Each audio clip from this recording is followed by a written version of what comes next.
They wanted me to talk about AI and the future of warfare. I think it's important to look back to enable us to look forward. And let's start where we are right now.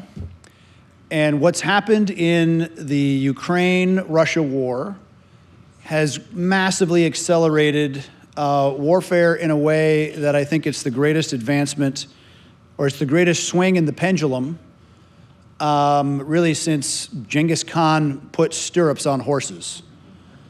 Now, if you go back that far, I think that was 1218 or so, he set off.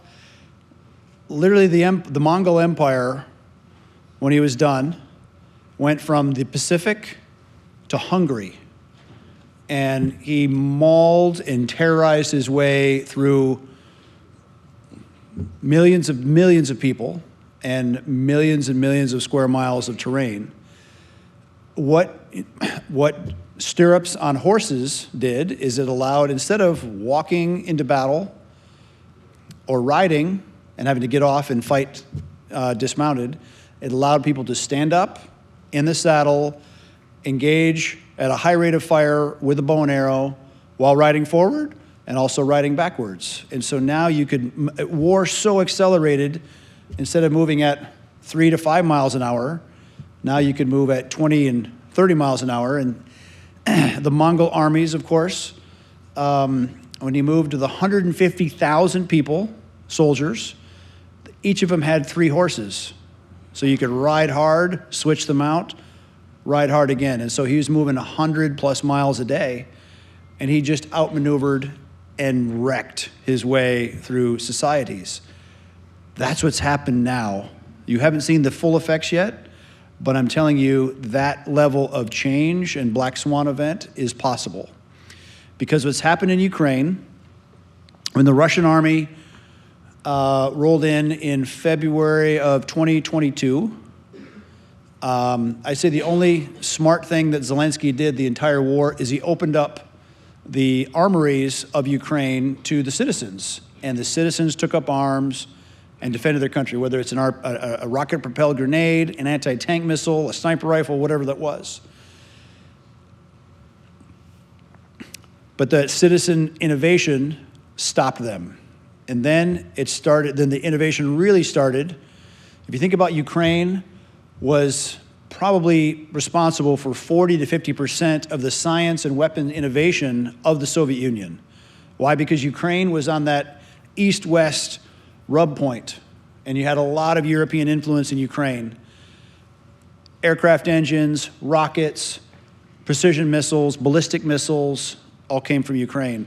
And so now you had desperate people trying to defend their area, and we're not going to wade into the politics of the Ukraine war. I'll get to that at the end with questions. So I'm going to talk for about a half an hour, and we'll do Q&A at the end. But these smart, innovative people said, we got to fight all these Russian tanks and stop this massive onslaught. So they started taking hobbyist drones, and they first started with grenades, maybe the actual grenade of an RPG, the shape charge that you can drive into a tank and clack it off. And now it's to this point where they take a 3D printer, print a canister about this size with a copper cone on the end. Why the copper cone? Because when you clack off the explosive wave goes through, it turns that copper cone into a copper slug going about 8,000 feet per second, and it goes right through that tank armor, even into the back. It's called the bustle of a T-72.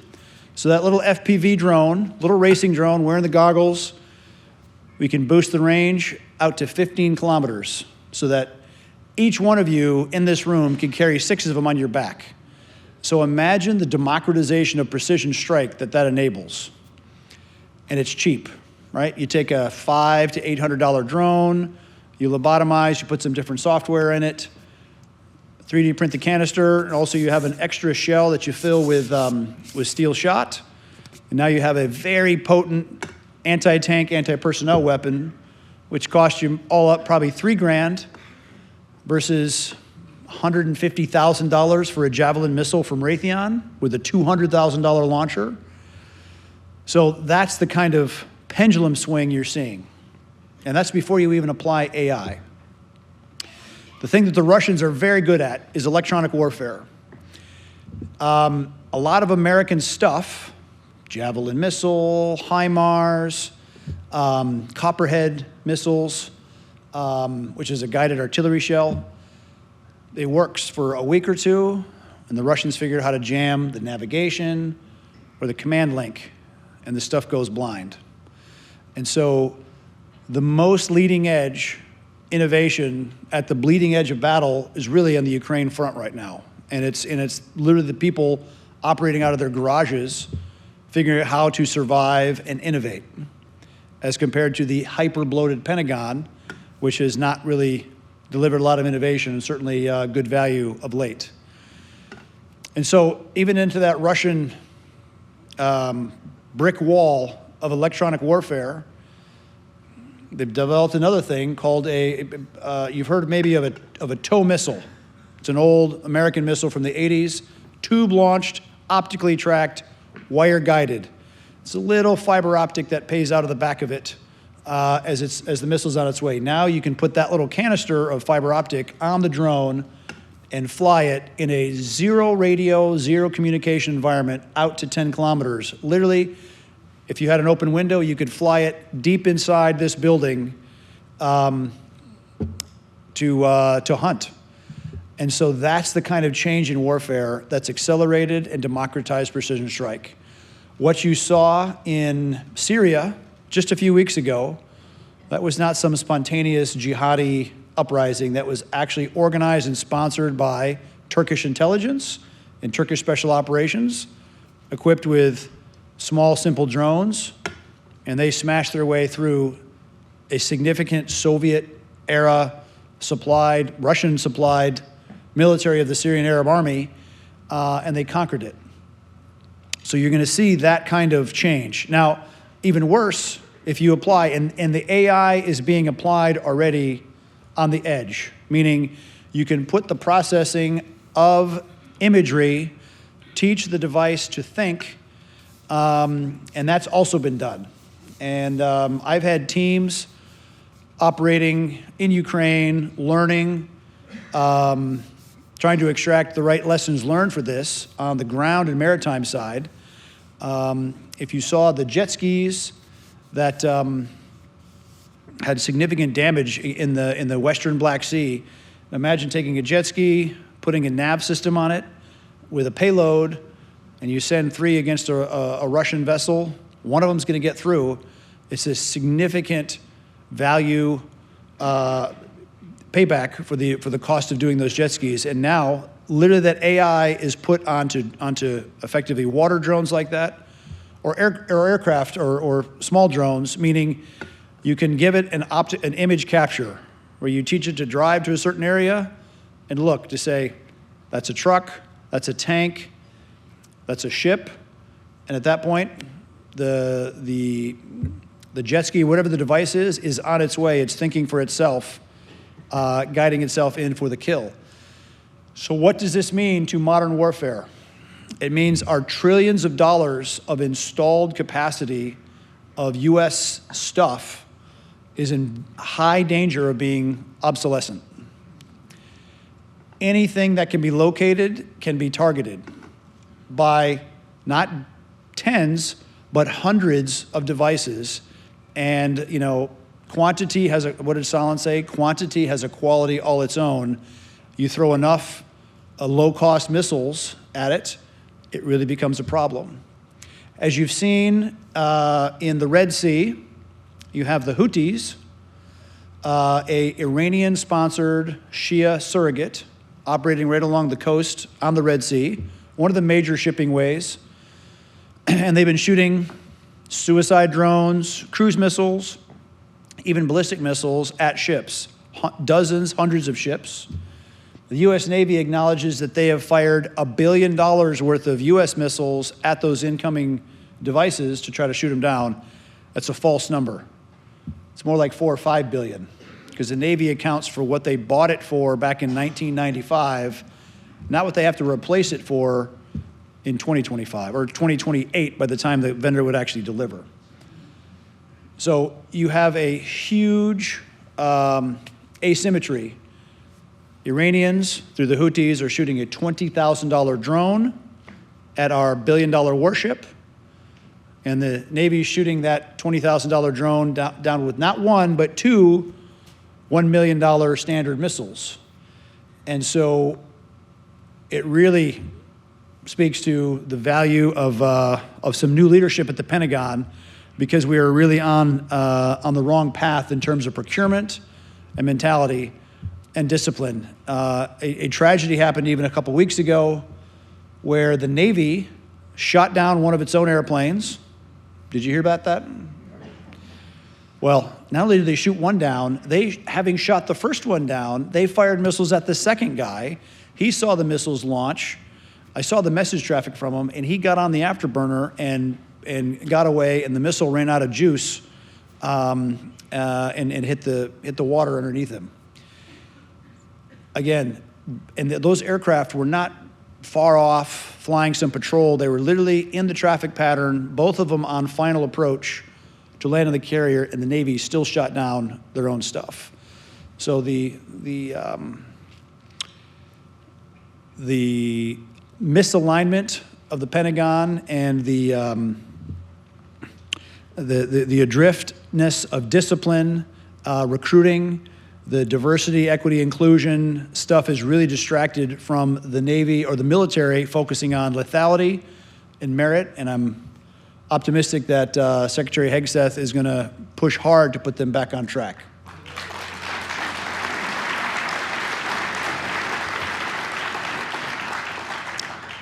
I did not apply for a DoD job, but there are 42-some boards that oversee the Pentagon, and I did volunteer to take on all 42 of those boards and help them restaff and refocus on lethality and merit.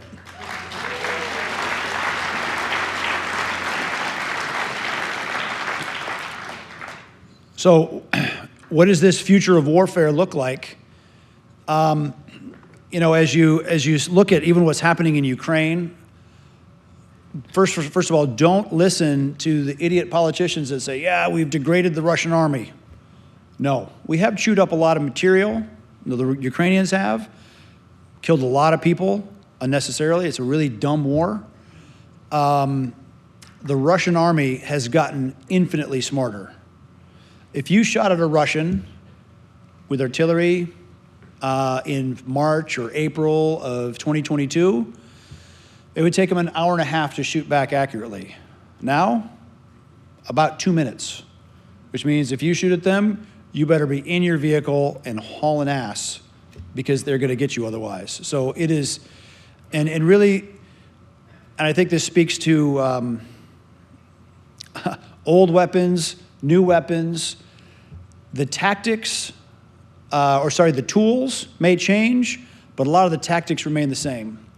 Because, if you've heard of the Maxim machine gun, which was literally Hiram Maxim, really the first widely fielded machine gun in the colonial wars of the late 19th century to World War II, to is what used by the Germans for a while.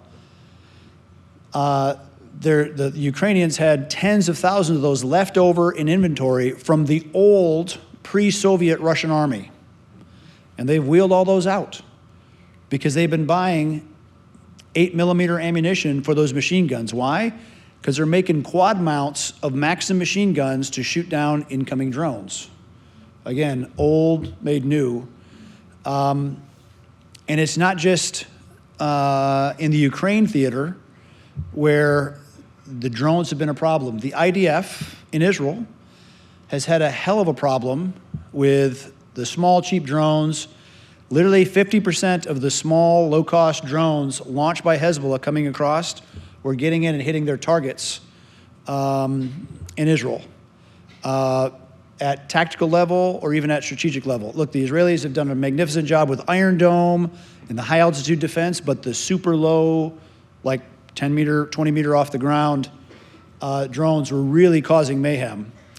And again, coming back to innovation and adapting to those realities.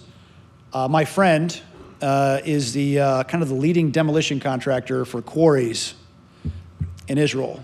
And he was just disgusted of seeing attack after attack after attack. And so what did he do? He drove to the Israeli Air Force Museum, and he dragged an old M61 Vulcan cannon, okay, which is a 6-barrel, 20-millimeter cannon, off of a tank that was sitting at the museum that hadn't been used in 40 years.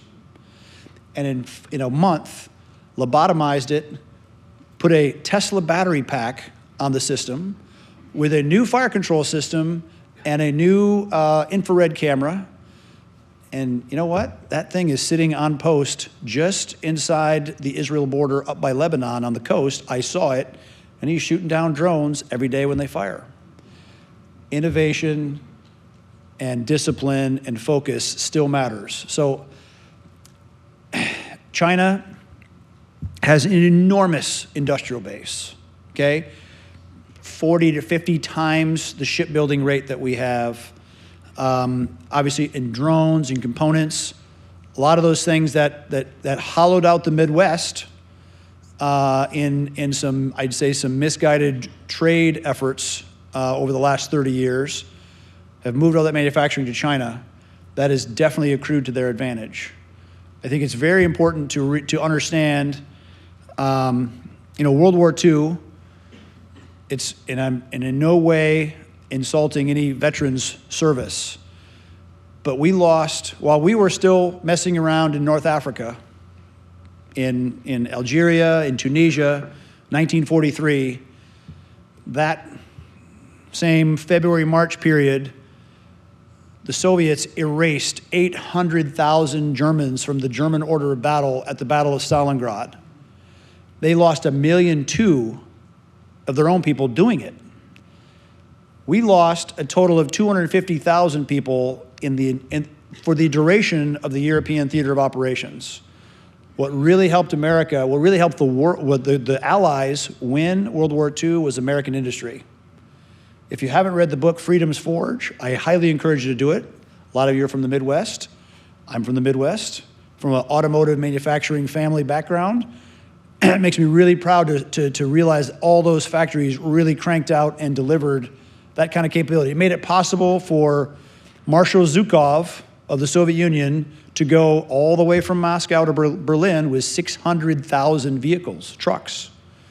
To remember, the German army that back then was only about half mechanized. We made it possible with tens of thousands of aircraft and hundreds of thousands of vehicles for the Soviets to win. So our industrial base now is nowhere near what it needs to be right now to be competitive. And I think there's some great efforts underway. There's a reindustrialized conference I participated in about 6 months ago. They're having another one. If you're in the manufacturing space, I think it's a great time to add plant capacity because there's going to be, I feel a much different vibe and a lot of demand coming back from China. I've stayed in the manufacturing business ourselves with plants in the U.S. and in Mexico, and there's just a lot of volume coming back from Asia. AI and battle, as you see,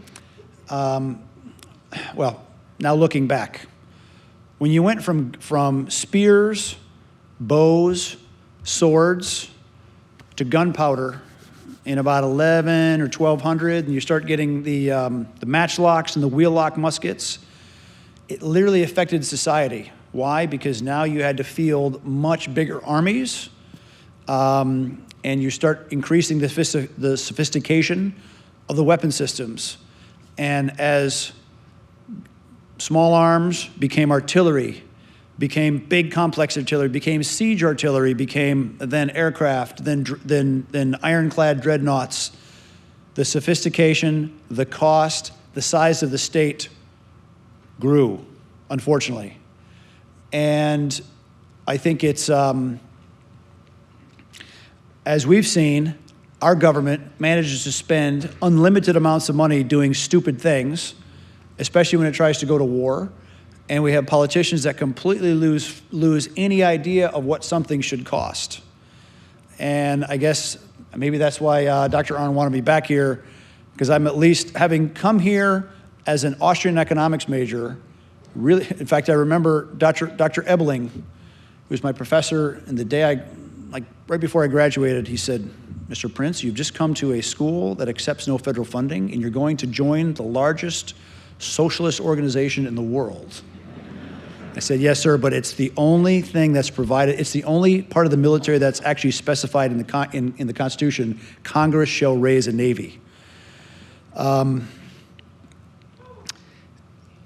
But that convergence of trying to bring some kind of market solutions into a truly a Congress and a military-industrial complex that's run wild, the amount of spending and waste that occurred in Iraq and Afghanistan, as you're seeing now with the DOGE effort, God bless Elon Musk for cutting it down across the board. I hope we have the same opportunity to do something similar in the Pentagon. Yeah, cheer for Elon. I have such respect for that guy. When he looks at spacecraft, and he said, look, we have to lower the cost of launch to get it to altitude by 1,000-fold, and he's well on his way to doing that. And as I built a private military contractor, I never really intended to be notorious. I started Blackwater as a way, my time in the SEAL teams was cut shorter than I wanted to because my wife got sick at 29 and my dad died all within a few months of each other. So I built Blackwater as a way to stay connected to the SEAL teams that I liked. I loved that job. But as I'm laying it out, and I just looked at, what does the military do? It recruits, vets, equips, trains, deploys, and supports people to do a difficult job in a difficult place. And we understood it kind of like the Toyota production system, how to manage our costs in a way that big government never was able to do so. And of course, the politicians' constant answer to us was, you're doing something inherently governmental.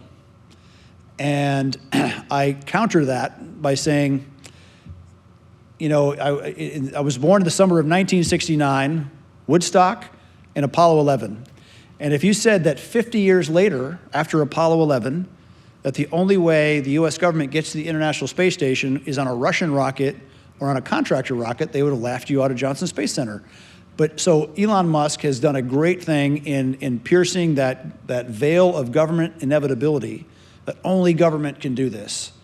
And as we reach an era of AI, where that technical acceleration is really occurring on the bleeding edge of battle in theaters like Ukraine, in Israel, where you just saw it in Syria, and stand by, there will be 4 or 5 other significant changes in countries that occur this year. That level of innovation and speed is only going to come from the private sector. It's not going to come from big government labs. It's not going to come from, it's probably not even going to come from DARPA. It's going to come from smart people in America operating from their garages with a dream. And I really hope that, that the Trump team is able to change procurement to allow for the purchase and innovation that the private sector can do. Because otherwise, as you just see I don't really fear, as much as people get super hyperventilated about China with AI, China with this many missiles, all the rest. It still comes down to individual leadership in the field, at the sergeant level, at the junior officer level. We have still the very, very finest of those kind of soldiers in the world, and I see units and people from all kinds of places as part of my professional life. We don't have a monopoly on innovation, but we have a critical mass of it, and a lot of that still resides in the military. And if we can, and if the innovation that the private sector can provide, that I know it can provide, and as long as DoD opens just a little bit, opens the tap of money, redirecting from the nonsense, hyper overpriced programs that they like to spend money on, we can certainly not just catch up, but surpass any capability that we have to worry about with China. I think China, if you look at China itself over the last, 2 millennia, it's been one of the largest GDPs on earth, always. the aberration of the Chinese Communist Party taking over in 49 with the Great Leap Forward, killing 50 million people, and then the Cultural Revolution in the late 60s and 70s, killing many, many more and imprisoning and really jamming up their society. They have turned towards capitalism, but then now they're turning away from capitalism again with Xi Jinping and the anti-corruption campaign. So they definitely have some issues. And I think it's appropriate policy for the United States, as we did with the Soviet Union, encouraging people that want to breathe free in China to do so, and to be able to buck the overarching control, because we really have a competition for governance at this point in the world. Because you either have a Western republic like the United States with actual value of individual liberty, choice, free speech, private property, or something where you're completely subjugated to an all-powerful state, an actual rule of the elites, where you give up pretty much any of your rights to do anything in exchange for some hopeful promise of some kind of economic growth. And I certainly know which one of those I would choose. And but just because our forefathers, we stand on the shoulders of giants, have been successful for the last, I don't know, we're coming up on 250 years. It's an amazing time for a kind of not a reset, but a refocus. And I think Trump is off to a good start for the first couple weeks, and I hope that momentum builds as we go towards a year from this July. Think of that, 250 years. And if we can get back to actually what made America great, which is our private sector, not government, we will continue to advance. So again, I'm not so worried about China militarily. I am worried if we blunder into a dumb, unnecessary war in Taiwan. The U.S. Navy is not ready to fight tonight. They are plagued by bad leadership, a lot of misguided training policies, and we spent a lot of money, and there's not nearly the readiness that there should be. A year and a half ago, we lost the ship, the Bonhomme Richard. A fire started while it was in dry dock, or pierside, in repair in San Diego. It took the Navy and took the crew an hour and a half to get first water on that fire on a ship, okay, an active warship. The ship burned up at the dock because of incompetence of the crew and the responding fire services. That's the kind of nonsense. That's $1 billion and a half write-off. And that's a big aircraft carrier. That's bigger than any aircraft carrier we used in World War II, for example. So if the Navy runs a traditional playbook, if the Chinese Communist Party, and why do they hate Taiwan so much? Because Taiwan is Han China culture, but on freedom. There's only 24 million people there versus 1.3, 1.4 billion, but it is a super irritant because they can't take that comparison. They're free over there in Taiwan, not on the mainland. So the way that the PLA would do it is they would do a big blockade, they'd surround it. They've been exercising that consistently with no pushback from the U.S. at all, not even any unconventional means to deter them. And if they do that, so what is the Navy going to do? They're going to respond with aircraft carriers, and like I said, you run a $12 billion aircraft carrier within range of thousands of precision missiles that the Chinese can fire, that's going to result in a very bad image of a U.S. Navy aircraft carrier with 5,000 of our citizens on board smoking or worse. And that ties directly into the geopolitical consequences that we would face then. Because remember, the British Empire, after they defeated Napoleon at Trafalgar, 1804, ruled the waves for the next century. And then they got spanked at the Battle of Jutland during World War I, just off the coast of Denmark. And that was the beginning of the end of the British Empire. They lost territory, they lost the pound as a dominant currency, and you would see an unwind in that competition of governance. Is it our system of Western capitalism, freedom, look, democracy in a republic is a mess. It's messy, it's imperfect. It does not have the crispness of a dictatorship, of course. But I would take messy and innovation and bottoms-up approach to problem solving versus top-down dictatorship any day. But we cannot let ourselves blunder into the stupid things like that, because history shows that can be the beginning of the end.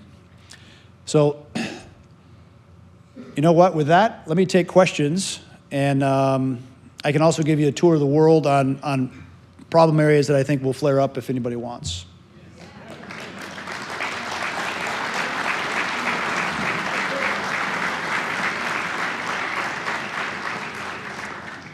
Thank you, Mr. Prince. We now have time for a Q&A. If you have a question, please make your way to a microphone. Student questions will be given preference. Who's up? Send it. Thank you so much, Dr. Prince, for your talk. My question, I'm also an Austrian economics. Hold it close to your mouth, There you please. go. Thank you so much for your talk this evening, Doctor. I'm also an Austrian economics major here, so Right on. we can always use more of those. My question is about, can you elaborate a little more on the economics of the privatization of the military industry? You mentioned Elon Musk's ability to bring down costs of space exploration. How do we do that in the military industry? Is it more of a policy change that we need to see, or is it more of entrepreneurs' responsibility to make adjustments? And what would those be? Sure. The simple word for that is actual competition and really opening up the floodgates. When it comes to producing missiles or whatever, you have such a narrow field of vendors that you basically get a duopoly or a monopoly of provider, and so they just say, well, this is how much it costs. I remember the first State Department job for security that we did. They wanted us to train the protective detail of Colombia, they have issues, and Greece right before the Olympics. It was like 2004 or 6. And we trained tens of thousands of people. We knew what we were doing. We put the bid together, and the State Department said, we cannot accept your bid. I said, why? They said, because it's so low, it's not deemed credible. Like, well, we had 35% margin on it. It's like, so we doubled it, and they accepted it. That's the level of insanity, and competition solves that. Contract to exclusivity, that's the problem. Like once a private company takes Sure. it over, they can't tarnish it. So under the Clintons, we went from about 100 major defense contractors and really consolidated down to 5 super majors: Lockheed, Northrop, Boeing, Raytheon, General Dynamics. They need to be broken up and to restore a lot of competition and actually, or even just blow by them and look to the next generation private innovative ones and get them the manufacturing capability to do it. That's how you actually bring down significant costs. Thank you very much for speaking. Now, the United States military is currently suffering from an ongoing recruitment crisis, not because America has any shortage of brave young men willing to fight, but because we know that the military, under the current guidance of desk jockeys, has been reduced to little more than a benefits program and adult daycare, but with camouflage on top. Now, which has also been, losing wars consistently for quite some time. Now, I've been told recently from a reliable source that the United States is quite behind in a significant drone race. And while we all have great faith in President Trump and Hegseth in bringing honor and efficiency back to our armed forces, we, especially at Hillsdale College, fear that the government, even a well-intentioned and well-led government, may not be up to the task of adjusting to 21st century warfare without the help of the private sector. Would you consider founding a private military academy for those of us who believe that the safety of our nation would be better achieved by teaching young men Clausewitz and drone tactics rather than white fragility and the poetry of Maya Angelou? Well, thank you for that long question / statement.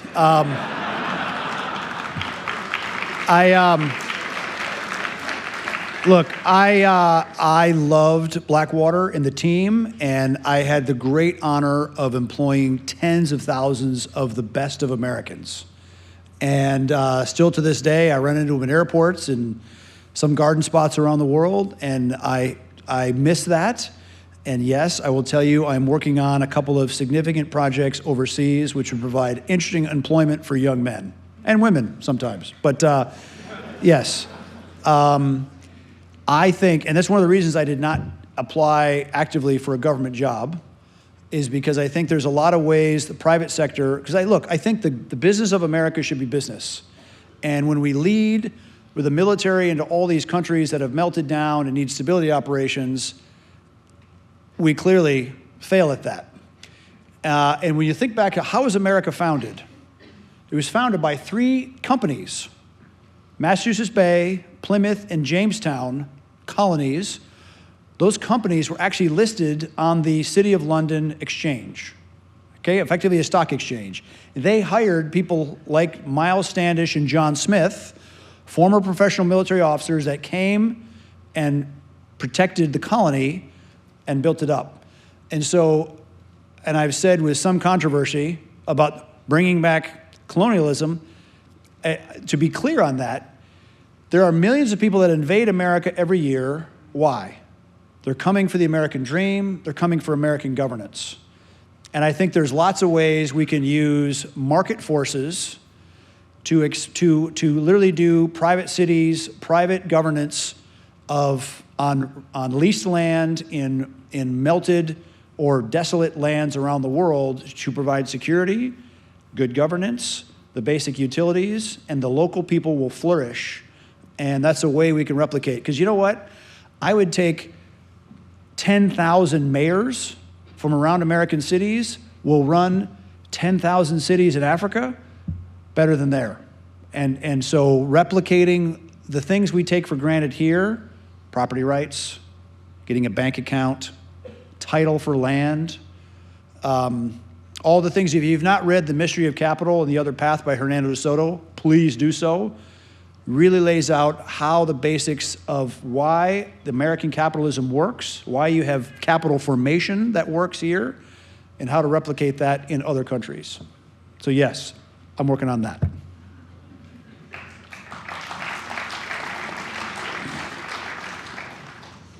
Hey, thank you for being here. I enjoyed your speech. How do we fight communism abroad when so many Americans here are in love with the idea?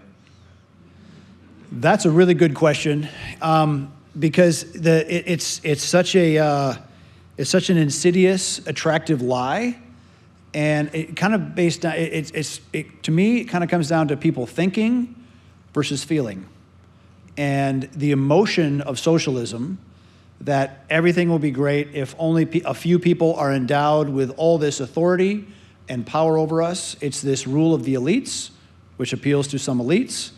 And it also appeals to a lot of people that don't want to take responsibility for themselves. So it's an insidious lie. I was, I guess, inoculated from that in 1976 when my dad was invited to come to the Soviet Union in East Germany because they wanted to buy his machine tools, and he didn't like it. He didn't like the surveillance. He didn't like the whole feel. So he dragged the rest of the family in a Chevy van across Eastern Europe. I spent my 7th birthday in East Berlin, 1976. And for a 7-year-old to see the guns and the dogs and the minefields and the tank traps all facing in, keeping people in East Germany, pretty obvious to say something's not great about socialism if you need that level of force to keep people here. So look, that's on you. It's on you to be salt and light amongst your peers to say, let the data show where does socialism work versus where does good governance work, and compare, obviously, Singapore versus, I don't know, you name the socialist hellhole, there's a lot of them. Thank you for your talk. I was wondering if you could comment on the use of AI in hacking and attacking computer networks in cybersecurity or in cyber warfare. That would be a bit more out of my lane of expertise.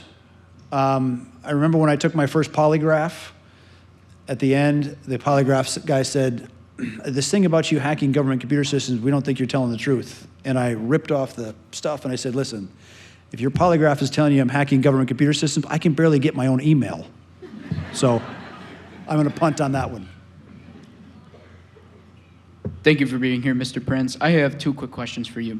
One, I was listening to podcast Caribbean Rhythms, which you appeared on the way up here. Say and again? Caribbean Rhythms, you appeared on that podcast several months ago, prior to the election. Okay. And I've done a lot of them, so I'm sorry if I forget the name. no, it's all right.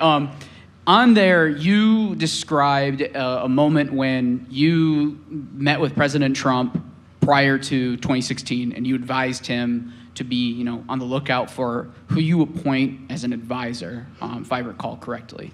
And I believe you said in 2019 at a veterans event, he came up to you and he said that you were right Yep. to be on the lookout for, who you are appointing. And I guess the first question is, if he were here in this room today, what kind of advice would you give him, given his resounding success so far in his first, week or so as president, to have him be on the watch out for, as we know after his first term, who your advisor is matters. And then my second question is, do you have like a show or podcast of your own that people can tune into and listen to? Yeah, so short answer is my podcast is called Off Leash with Eric Prince. So that's on, it's on X and it's on YouTube, whatever. Google suppresses it, of course, on YouTube, but you can still find it.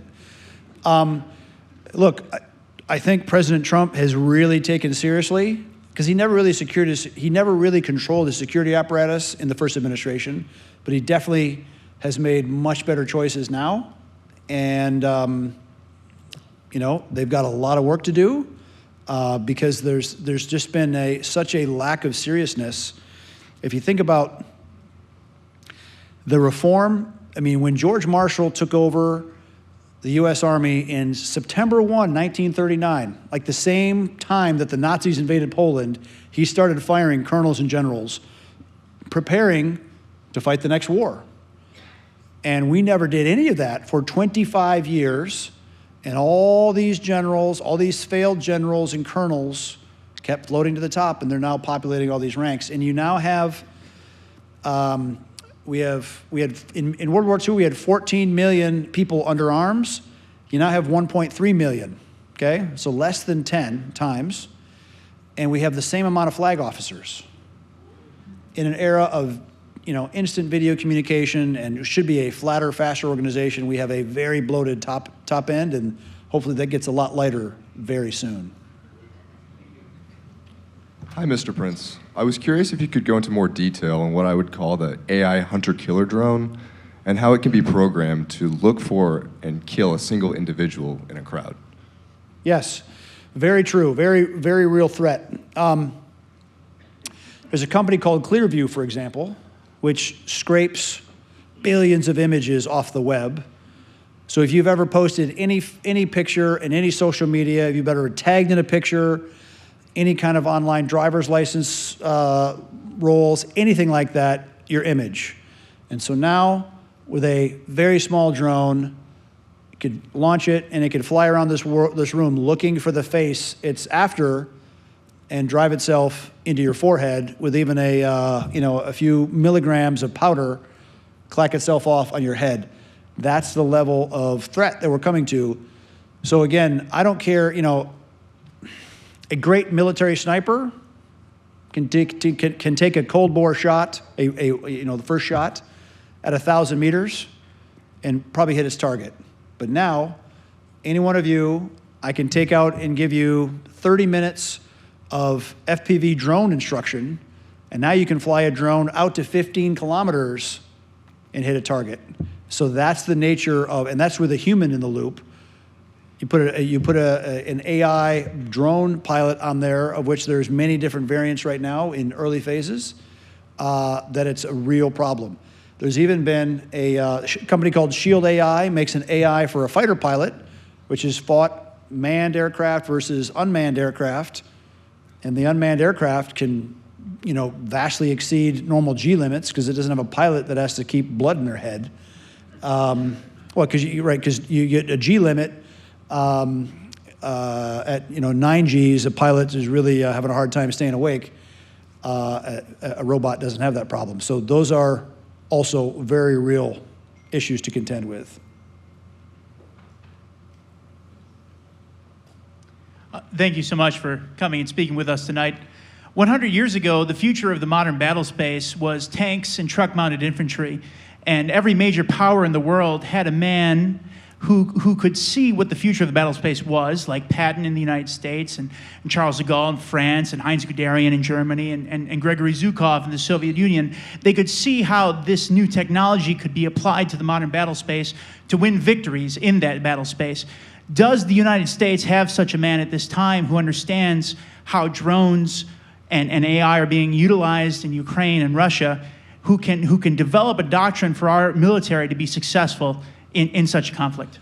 I'd say there's probably a colonel or two in the Army Special Forces, because they're doing a drone course as part of every Special Forces qualification as part of their curriculum, so they get it. And now they're doing a field deployable kit where you have the rotors, the circuit boards, all the pieces and parts, so you can actually make these guys put Frankenstein drones together in the field and go to work with them. So that level of iteration is coming. I don't know where that is in the Navy. I don't think it exists yet, and definitely not in the Air Force. Because look, the Air Force, hated, the whole reason we have Predator drones, think of it this way. A company called General Atomics licensed the original Predator A from a guy. It was a gasoline engine, avgas engine. They licensed it first to the CIA. They used it in Bosnia. It worked. CIA, more of an early adopter, easier procurement. Air Force wanted nothing to do with it. The agency decided to make it armed. That's why you had some armed Predator drones when 9/11 happened. General Atomics, private ownership, super free market guys. Larry, you should probably hit them up. It's Lyndon and Neil Blue. They took all the money they made from Pred A and built Pred B. Their own specs. They just like bigger, heavier, stronger, capable. And they made Pred C. Again, until the agency started taking all the glory and space, the Air Force wanted nothing to do with it, because the Air Force is an armed airline union. Look, they've become that, and the pilot mafia does not want to give up seats. And that's the problem. You have to be willing to reinvent yourself or obsolesce yourself to stay relevant. Hello, Mr. Prince, over here. Yep, gotcha. My name is Michael Roop. I'm a history sophomore here. My dad's a big fan of yours. I know you kind of covered this a little earlier, but what strategies would you recommend the U.S. military adopt to combat those new low-cost drones if our old equipment is obsolete?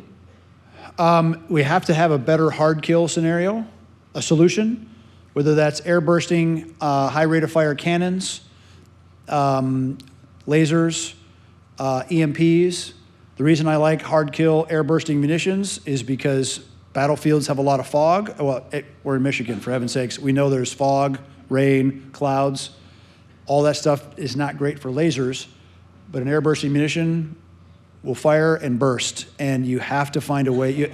Look, there's two things a military officer does. Coordinates information, releases energy. Our information flow has become so voluminous that it's overwhelming, and they need to do a better job of sifting it. But energy-wise, right? Releasing energy. Drive the ship from here to there, fly that airplane, fire that weapon. The cost of us delivering energy, right, putting a warhead on a forehead, is so outrageously expensive, or shooting down a drone, like the Navy trying to shoot down those Houthi missiles, has gone bonkers, like 1,000-fold higher than it should be. So finding simple, low-cost solutions. I mean, look, the Ukrainians have had to adopt, out of necessity, what are they using? 12 gauge with birdshot. Taking down small drones, and that's actually not a terrible option. So again, Hillsdale with a great shooting program, it works. Hello. Thank you for coming to speak.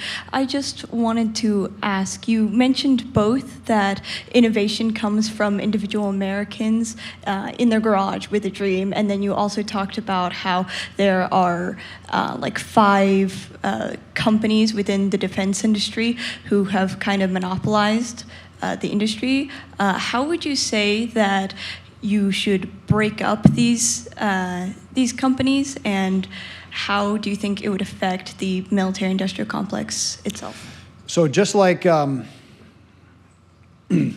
federal government, like Teddy Roosevelt did some great antitrust enforcement. They broke up Standard Oil, or in the 80s they broke up AT&T, and the sum of the value of those component parts was actually higher than the value of the monolith.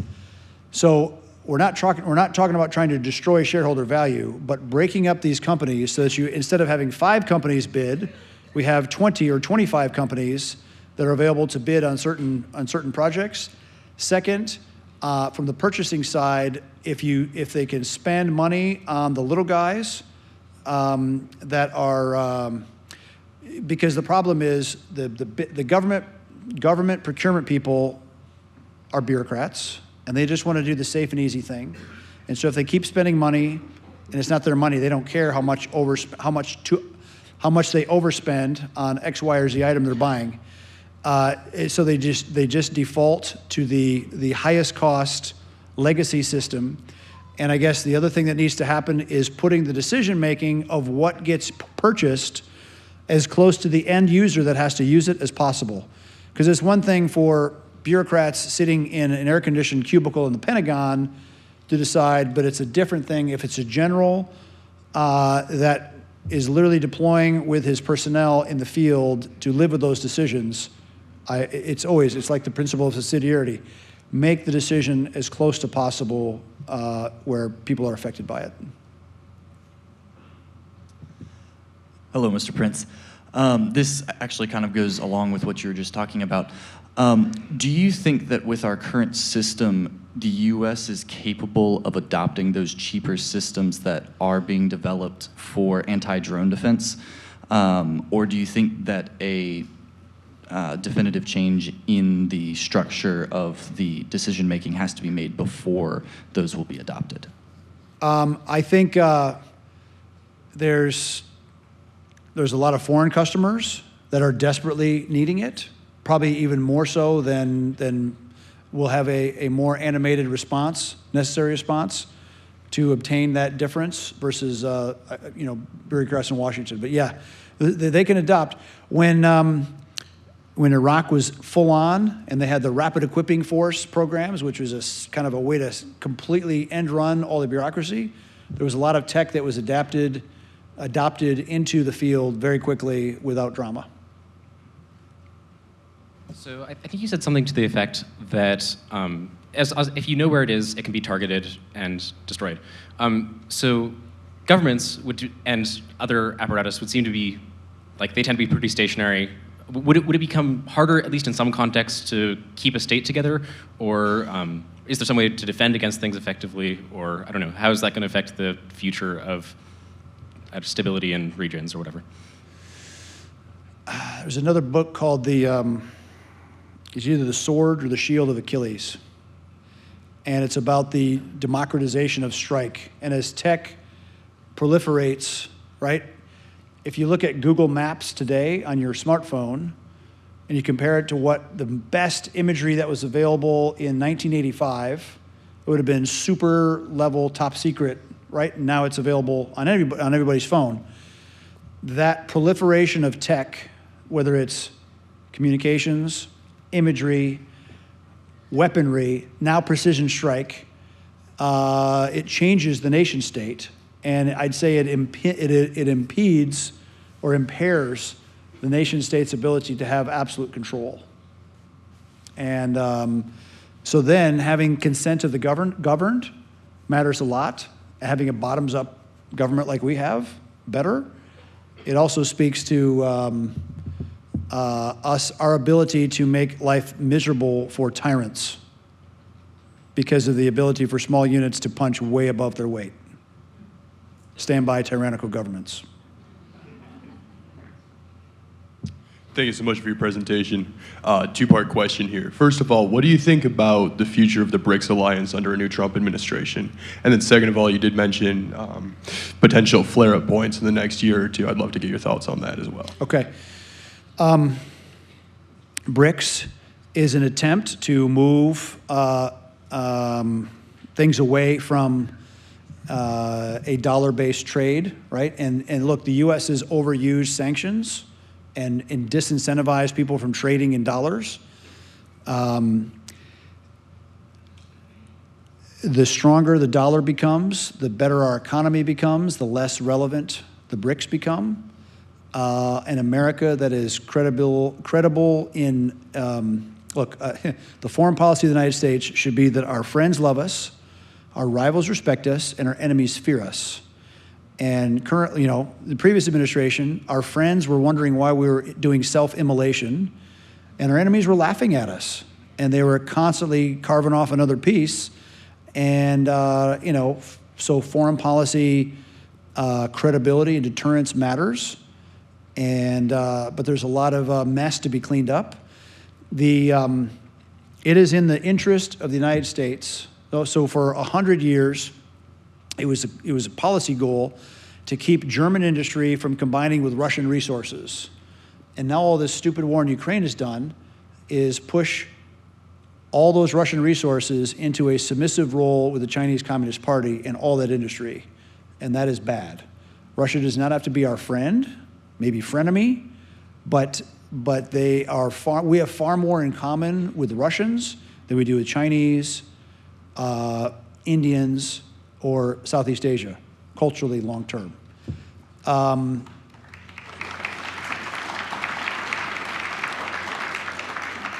The real opportunity was missed at the end of the Cold War to really embrace Russia and not embarrass them, because it was a great empire. And look, the fact is, they are the ones that did the heavy lifting in defeating the Nazis.